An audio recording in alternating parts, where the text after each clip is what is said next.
सुप्रभात। कैसे हैं आप सभी? आशा करती हूँ कि आप सभी अपने घर पर खुश और खुशहाल होंगे और अच्छे से अपनी पढ़ाई कर रहे होंगे।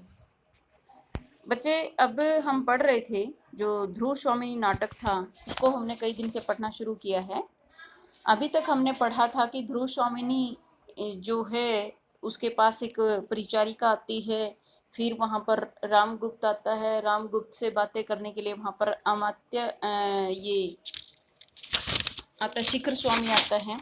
शिखर स्वामी जो समुद्रगुप्त के समय से था उनके दरबार ने, जिसमें रामगुप्त का पक्ष लिया था समुद्रगुप्त के समय में कि इसको इसका उत्तरा जो अधिकार है वो मिलना चाहिए क्योंकि ये बड़ा पुत्र है। और वो उसके सामने कहता है कि हमारे राज्य में एक समस्या है कि शकों ने हमारे ऊपर प्रहार किया है, इस समय हमें कुछ डिसीजन लेना चाहिए, कुछ क्या करना है इसके विषय में सोचना चाहिए। और दूसरी तरफ रामगुप्त जो मूर्ख व्यक्तित्व का धनी है, वो केवल और केवल ध्रुव स्वामिनी के प्यार और प्रेम के बारे में और जो अपने अंतपुर के अंदर यानी कि अपने साम्राज्य के अंदर छाए हुए विद्रोह के बारे में सोच रहा है, ना कि किसी विदेशी के प्रहार के बारे में। ध्रुव स्वामिनी है, उसके पास तो दो जो परिचारिकाएं हैं यानी कि जो दासियां हैं वो हैं, और उनमें से जो एक है उसके साथ वो कहती है कि शिखर स्वामी आपसे बात करना चाहते हैं, और पहले ध्रुव स्वामिनी बोल देती है कि कल हम बात करेंगे। फिर वो कहती है कि नहीं, वो हमारे फिर भी क्या है अमात्य हैं और मैं उनकी कल सुनूंगी, आज नहीं। फिर परिचारिका से कहती हैं कि जैसी आज्ञा, मैं तो कह आऊँ कि अमात्य से कल महादेवी बात करेंगी। तो जब ध्रुव स्वामिनी ऐसा कहती हैं तो परिचारिका उसे अपना उत्तर देने के लिए जाने की आज्ञा मांगती है ध्रुव स्वामिनी से। लेकिन ध्रुव स्वामिनी कुछ सोच कर, ठहरो, वह गुप्त साम्राज्य का अमात्य है कि वो गुप्त साम्राज्य के किसी विशेष पद के पदाधिकारी हैं जो शिखर स्वामी हैं, इसलिए मुझे उसके साथ बात कर ही लेनी चाहिए। फिर वो कहती हैं भेंट करना होगा। हाँ, यह तो बताओ कि तुम्हारे राजकुल में नियम क्या है? पहले अमात्य की मंत्रणा सुननी पड़ेगी, तब राजा से भेंट होती है। वो पूछ रही है उन परिचारिकाओं से जो दासियां हैं कि तुम्हारे राजकुल की कोई विशेष परंपरा होती हो कि राजा से बाद में ही भेंट होती हो, पहले मंत्रणा किसके साथ करनी पड़ती हो? अमात्य के साथ करनी पड़ती हो, तो आप मुझे सुझाव दे सकती है। परिचारिका दांतों से जीभ दबाकर, यानी कि परिचारिका को ध्रुव स्वामिनी की ऐसी बातें बहुत ही अजीब लगती है कि क्या ऐसा होता है कि एक राजकुमारी को या महारानी को राजा से मिलने के लिए अमात्य से मंत्रणा करनी पड़ेगी, सोच विचार संगोष्ठी करनी पड़ेगी? ऐसा कभी नहीं हो सकता, ऐसा नियम तो मैंने नहीं सुना है। यह युद्ध शिविर है ना, और वैसे भी वो महल के अंदर नहीं है, कहाँ है, युद्ध शिविर के अंदर है। ये तो हमने पहले दिन के पहले सीन में ही पढ़ा था कि हम कहाँ के माहौल का, कहाँ का चित्रण कर रहे हैं। एक युद्ध शिविर का हम चित्रण इस अभी तक जो पढ़ रहे हैं इस अंक के अंदर युद्ध शिविर का चित्रण है। युद्ध शिविर है ना, परम भट्टारक को अवसर न मिला होगा महादेवी, आपको संदेह न करना चाहिए कि जो परम भट्टारक है उनको आपसे मिलने का समय नहीं मिला होगा, इसलिए आपको उनके ऊपर संदेह नहीं करना चाहिए। वो संदेह कर रही है कि क्या मुझे जो महाराजा धीराज है उनसे बात करने के लिए क्या मुझे अमात्य से मंत्रणा करनी पड़ेगी, उसी के बाद मेरी उनसे कोई मुलाकात होगी, इस प्रकार से। तो इस पर परिचारिका उसको आंसर करती है ध्रुव स्वामिनी, मैं महादेवी हूँ न, यदि यह सत्य है तो क्या तुम मेरी आज्ञा से कुमार चंद्रगुप्त को यहाँ बुला सकती हैं? कहती है चलो मैं स्वीकार कर लेती हूँ कि मैं महादेवी हूँ अर्थात महारानी हूँ, तो क्या तुम मेरी आज्ञा से चंद्रगुप्त को यहाँ पे बुला सकती हो? मैं चाहती हूँ कि अमात्य के साथ ही कुमार से भी मेरी बातें कर लूँ, कि मैं अमात्य से भी बात करूँ और इसके साथ साथ में किससे भी बात कर लूँ, चंद्रगुप्त से भी बात करना चाहती हूँ। परिचारिका क्षमा कीजिए, इसके लिए तो पहले अमात्य से पूछना होगा कि नहीं, हम चंद्रगुप्त को तभी बुला सकते हैं जब हमें अमात्य इसके लिए हमें हाँ कर देते हैं, तो उसके लिए हमें किससे पूछना होगा? अमात्य से पहले पूछना होगा। ध्रुव स्वामिनी क्रोध से उसकी ओर देखने लगी और वह पान का डिब्बा रखकर चली जाती है। ध्रुव स्वामिनी कहती है कि एक तरफ तो तुम मुझे महारानी कहती हो, दूसरी तरफ तुम मेरी आज्ञा का पालन भी नहीं करती हो। तो गुस्से से उस परिचारिका उस दासी की ओर देखती है और पान का डिब्बा रखकर चली जाती है। जो हाथ में उसके पान का डिब्बा था वो दासी उस डिब्बे को रखकर चली जाती है। एक बोने कुबड़े और हिजड़े का प्रवेश, वहां पर एक बोने का, कुबड़े का और हिजड़े का वहां पर प्रवेश। कुबड़ा युद्ध, भयानक युद्ध, कुबड़ा कहता है कि युद्ध होगा। बोना, क्योंकि तुमने पहले भी सुना होगा कि यहाँ पर कोई मतलब समुच्चय व्यक्तित्व का कोई व्यक्ति है भी कि नहीं। ध्रुव स्वामिनी का एक बार और कथना था, तो ऐसे ही व्यक्तित्व के धनी वहां पर लोग प्रवेश कर रहे हैं। कुबड़ा आया है, वो कहता है कि भयानक युद्ध होगा। बोना, हो रहा है कि कहीं होगा मित्र, कि होने लग रहा है युद्ध, या होगा कहीं भविष्य में। हिजड़ा, बहनों यही युद्ध करके दिखाओ न, महादेवी भी देख ले। कि तुम ऐसा करो, तुम यहीं पे युद्ध करो ताकि महादेवी भी आपके युद्ध को देख ले। बोना कुबड़े से, बोना जो है वो कुबड़े से कहता है, सुनता है रे, तू अपना हिमाचल इधर कर दे, मैं दिग्विजय करने के लिए कुबेर पर चढ़ाई करूंगा। अब जो ये जो बीच में मस्खरे टाइप के होते हैं ना, विदूषक होते हैं, उनकी भूमिका निभा रहे हैं बोना कुबड़ा। तो जो बोना कहता है, कुबड़ा से कह रहा है कि तो अपना जो हिमाचल है ना, हिमालय पर्वत, कि तो इसको इधर कर दे और मैं जो कुबेर के ऊपर चढ़ाई है मैं वो कर दूंगा। उसकी कुब्बड़ को दबाता है और कुब्बड़ अपने घुटनों और हाथों के बल बैठ जाता है। हिजड़ा कुबड़े की पीठ पर बैठता है। बोना एक मोरछल लेकर तलवार की तरह उसे घुमाने लगता है। तो इस प्रकार से मैं बता रही थी आपको कि जो नाटक होता है, नाटक के अंदर बीच में हंसी मजाक का सीन करने के लिए विदूषक रखे जाते हैं, और उसी विदूषक की भूमिका निभा रहे हैं यहाँ पर बोना, कुबड़ा और हिजड़ा। हिजड़ा, अरे यह तो मैं हूँ नल कुबेर की वध, नल कुबर की वध, जो उसका कुब्बड़ है उसका वध हो जाता है। वो कहता है कि अरे मैं हूँ दिग्विजय वीर, क्या तुम स्त्री से युद्ध करोगे, लौट जाओ कल आना। हिजड़ा जो है वो लड़की के रूप में है, तो कहता है कि तुम स्त्री से युद्ध नहीं कर सकते, इसलिए तुम यहाँ से लौट जाओ, कल आना। मेरे ससुर और आर्यपुत्र दोनों ही उर्वशी और रंभा के अभिसार से अभी नहीं आए हैं। कि जो मेरे ससुर हैं, अब यहाँ पर जो हिजड़ा है वो बोल रहा है कि जो मेरे ससुर हैं वो ससुर और आर्यपुत्र, कि मेरे जो ससुर हैं और मेरे आर्यपुत्र यानी कि जो हिजड़ा लड़की है उसके हस्बैंड की बात कर रहे हैं, कि वो उर्वशी और रंभा जो परियां होती हैं, अप्सराएं होती हैं, उनसे मिलने के लिए, अभिसार का मतलब जो प्रेम पूर्वक मिलने के लिए जाते हैं उसको अभिसार बोलते हैं, से अभी नहीं आए हैं, उनसे मिलने के लिए आए हैं। और वो अभी कुछ आज ही तो युद्ध करने का शुभ मुहूर्त नहीं है। यहाँ पर जो कुबड़ा, हिजड़ा और बोना है, उनका जो एक बीच में एक हास्य वाला, एक मजाक वाला सीन होता है, उसको प्रस्तुत यहाँ पर किया गया है। वो किसको बोल रहे हैं, उसको, बोना और हिजड़ा को, कि तुम मुझ औरत से युद्ध नहीं कर सकते। फिर वो कहती है कि मेरे जो ससुर हैं और मेरे जो हस्बैंड हैं वो रंभा और उर्वशी जो अप्सराएं हैं, देवलोक की अप्सराएं, उनसे मिलने के लिए गए हुए हैं। जब वो आ जाएंगे तभी वो आपसे युद्ध करेंगे, इसलिए तुम एक महिला के साथ युद्ध नहीं कर सकते। बोरना, मोरछल से पटा घुमाता हुआ, नहीं, आज ही युद्ध होगा, तुम स्त्री नहीं हो, तुम्हारी उंगलियों से तो तलवार से अधिक चल रही हैं, कुब्बड़ तुम्हारे नीचे हैं, तब मैं कैसे मान लूं कि तुम न तो नल कुब्बड़ हो न कुबेर हो, तुम्हारे वस्त्रों में से मैं धोखा न खाऊंगा, तुम पुरुष हो, युद्ध करो। तो बोना है फिर उसको कहता है हिजड़े को कि तुम लड़की नहीं हो, तुम स्त्री नहीं हो, तुम पुरुष हो, मैं तुम्हारे वस्त्रों से धोखे में नहीं आऊंगा। हिजड़ा उसी तरह मटकते हुए, अरे मैं स्त्री हूँ बहनों, कोई मुझसे ब्याह भले ही कर सकता है, लड़ाई मैं क्या जानूं, कि मैं लड़की हूँ, तुम मुझसे विवाह कर सकते हो, लेकिन मैं लड़ाई करना नहीं जानती हूँ। दासी के साथ शिखर स्वामी का प्रवेश, जो दासी शिखर स्वामी को उत्तर करने के लिए जाती हैं, ये बीच में एक मजाकिया सीन आया था। अब जो स्टोरी चल रही थी उसी पर हम आ गए हैं।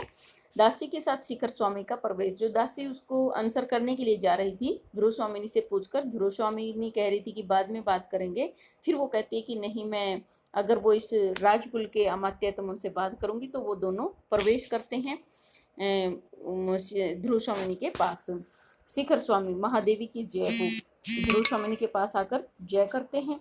दूसरी ओर से युवती दासी के कंधे का सहारा लिए कुछ कुछ मदिरा के नशे में रामगुप्त का प्रवेश, और दूसरी ओर से एक दासी के कंधे के सहारा लेकर कंधे पर हाथ रखकर चलता हुआ नशे में धुत है, और रामगुप्त भी वहां प्रवेश कर जाता है। मुस्कुराता हुआ बोने का खेल देखने लगता है, मुस्कुरा रहा है, और जो बोने, हिजड़ा और उसका खेल चल रहा था, उस खेल को देखने लगता है।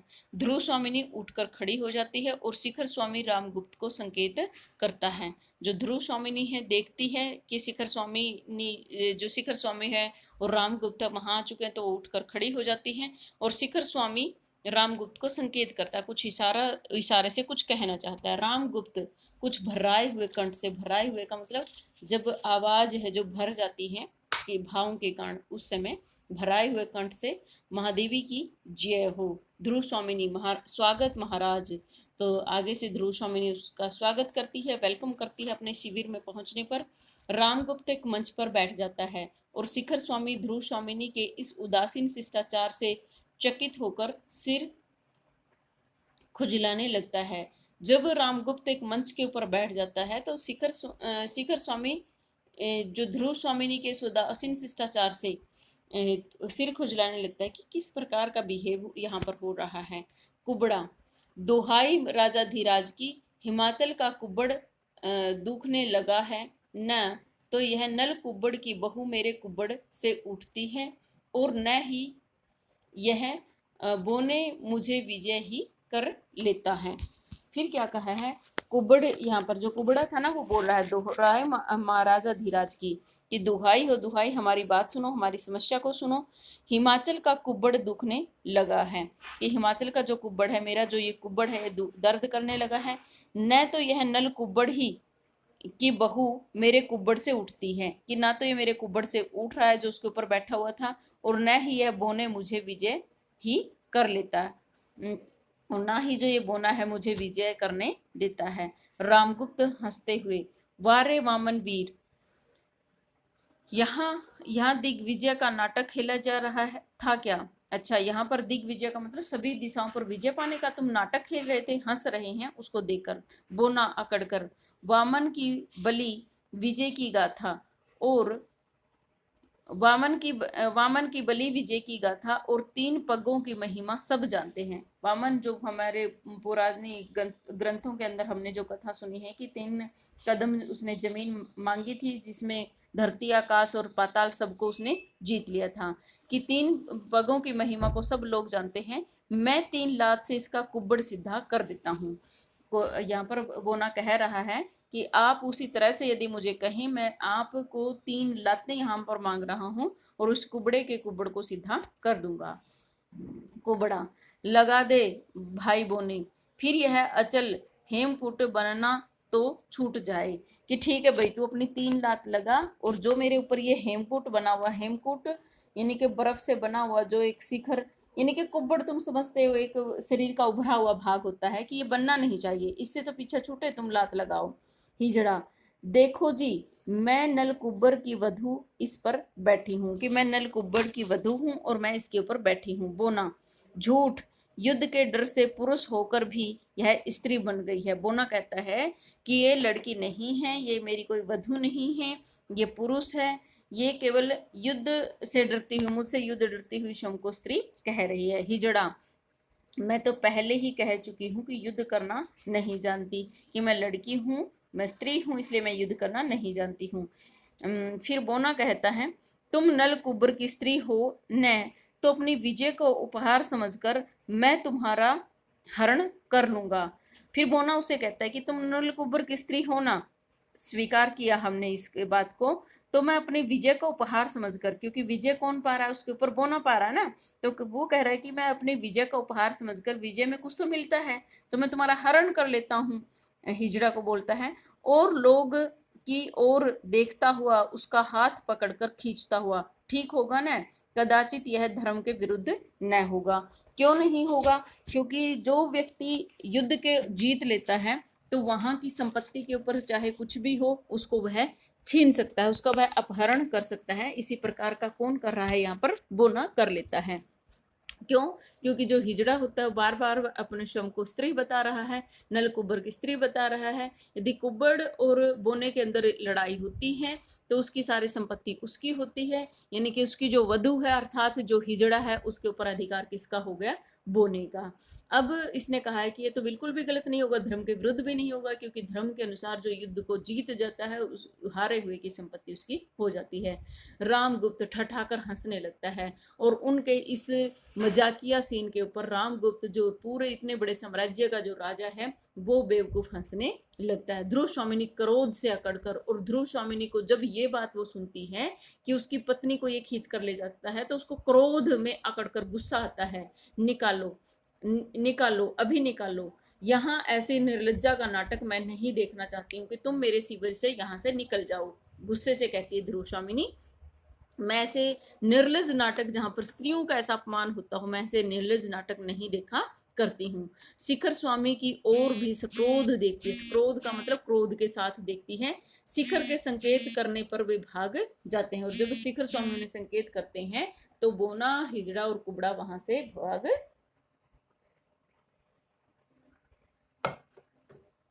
रामगुप्त, अरे ओ दिग्विजयी सुन तो, उठकर ताली पीटता हुआ हंसने लगता है। और रामगुप्त, ध्रुव स्वामी को उधर क्रोध आ रहा है, रामगुप्त जो बेवकूफ बुद्धि मंद बुद्धि का प्राणी इसमें दिखाया गया नाटक के अंदर, उसे गुस्सा आता है, अपने आप को दिग्विजयी कहने वाला। सुनो, सुन तो, उठकर ताली पीटता हुआ हंसने लगता है। ध्रुव स्वामिनी क्षोभ और घृणा से मुख फिरा लेती है, और ध्रुव स्वामिनी का उनके साथ ऐसा बर्ताव, इस प्रकार का व्यवहार अच्छा नहीं लगता है।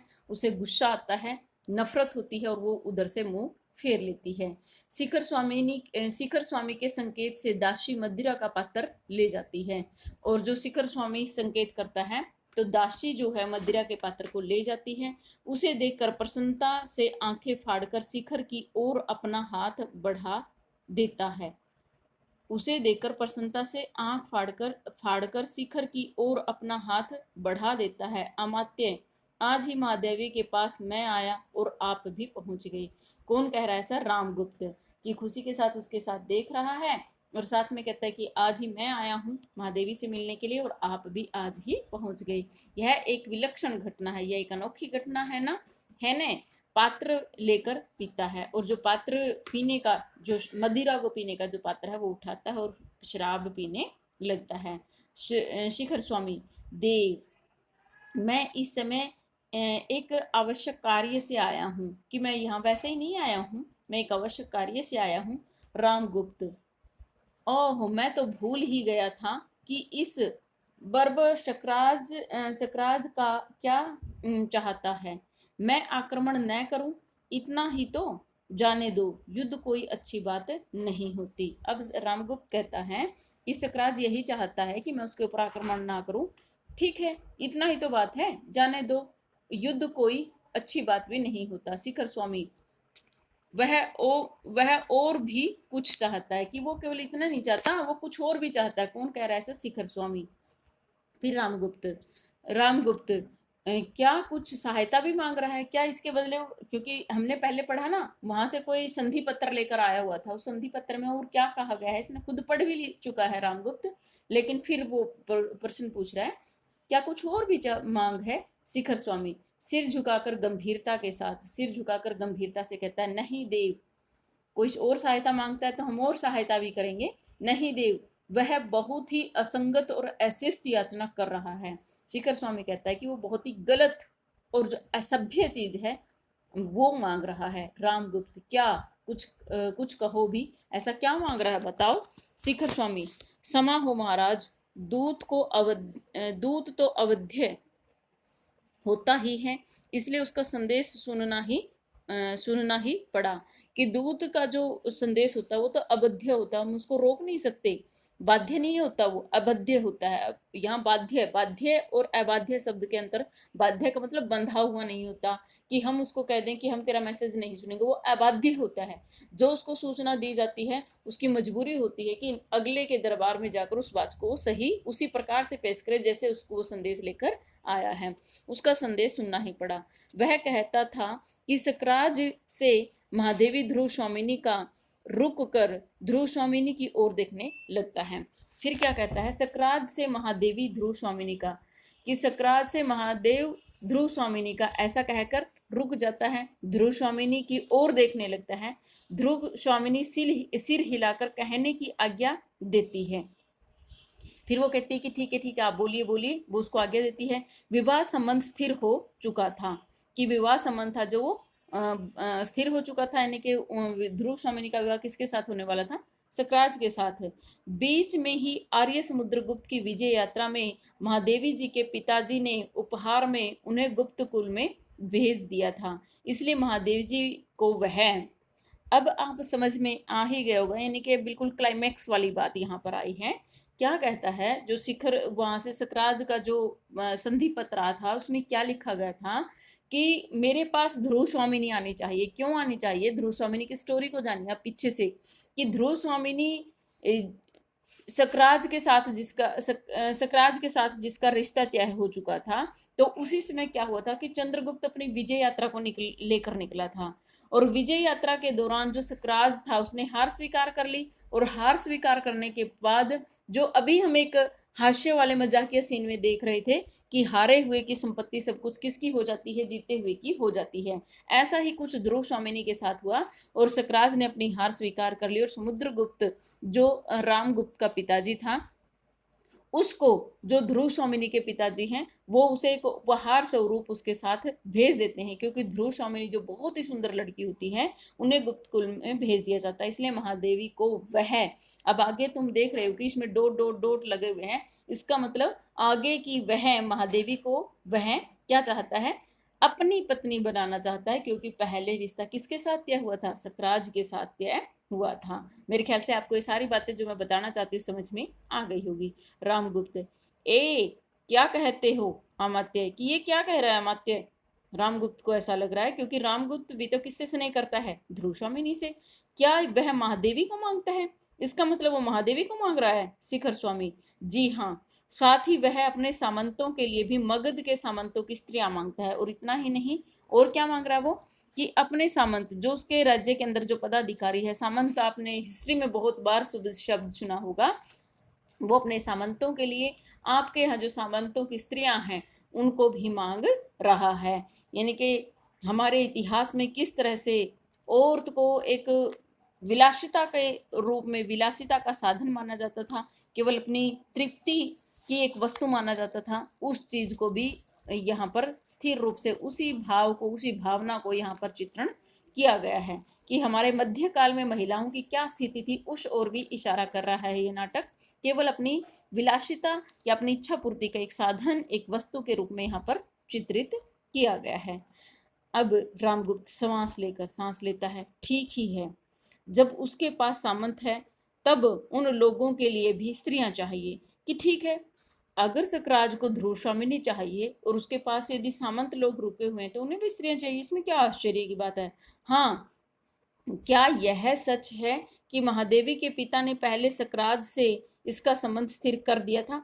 फिर कहते हैं कि अच्छा, क्या इस बात में रियलिटी है, क्या ये बात सच्ची है कि सकराज के साथ पहले महादेवी के पिता ने उसके साथ उसका संबंध स्थिर कर दिया था, कि भाई उनका जो रिश्ता था वो तय कर दिया था? शिखर स्वामी, यह तो मुझे मालूम नहीं। ध्रुव स्वामिनी रोज से फूलती हुई टहलने लगती हैं, और ध्रुव स्वामिनी उनकी इस बात को सुनकर गुस्से के साथ, रोज का मतलब गुस्से के साथ टहलने लगती है। रामगुप्त, महादेवी, अमात्य क्या पूछ रहे हैं? रामगुप्त बोल रहा है महादेवी से कि अमात्य जो प्रश्न पूछ रहे हैं आप उसका उत्तर क्यों नहीं दे रही हैं? ध्रुव स्वामिनी, अब ध्रुव स्वामिनी बोलती हैं, इस प्रथम संभाषण के लिए मैं कृतज्ञ हुई महाराज, कि जो ये पहली बार आप मुझसे वार्तालाप करने के लिए आए हैं, मैं आपके इस उपकार को कभी नहीं भुला पाऊंगी। ये तो बहुत अच्छा भाषण, आप अच्छी वार्तालाप आप मेरे से करने के लिए आए हैं, किंतु मैं भी ये जानना चाहती हूँ कि गुप्त साम्राज्य में क्या स्त्री संप्रदान से भी बड़ा है? फिर वो कहती हैं, वो इस बात का उत्तर देने की बजाय कि उसका रिश्ता उसके साथ निश्चित हुआ था या नहीं, वो पूछना चाहती हैं कि क्या गुप्त साम्राज्य के अंदर स्त्री संप्रदान की स्त्रियों का आदान प्रदान से भी बड़ा है? रामगुप्त झेप कर हंसता है, यानी कि खिसियानी जो हंसी होती है वो हंसता है, हे। बताइए अमात्य जी, बताओ अमात्य जी, जो ध्रुव स्वामिनी पूछ रही है उसका उत्तर दीजिए। शिखर स्वामी, मैं क्या कहूँ, शत्रु पक्ष की यही संदेश है। शिखर स्वामी कहता है कि मैं इसमें कुछ नहीं कह सकता, जो शत्रु पक्ष की ओर से संधि का जो उपदेश आया था वो यही था कि संदेश यही आया था, मैसेज जो था वो यही आया था, वो मैंने आपको सुना दिया। यदि स्वीकार न हो तो युद्ध कीजिए। यदि ये संधि संदेश है जो संधि के लिए भेजा गया है, यदि यह स्वीकार नहीं है तो आप क्या कर सकते हैं, युद्ध के लिए तैयार रहना, युद्ध के लिए तैयार हो जाइए। शिविर दोनों ओर से घिर चुक गया है।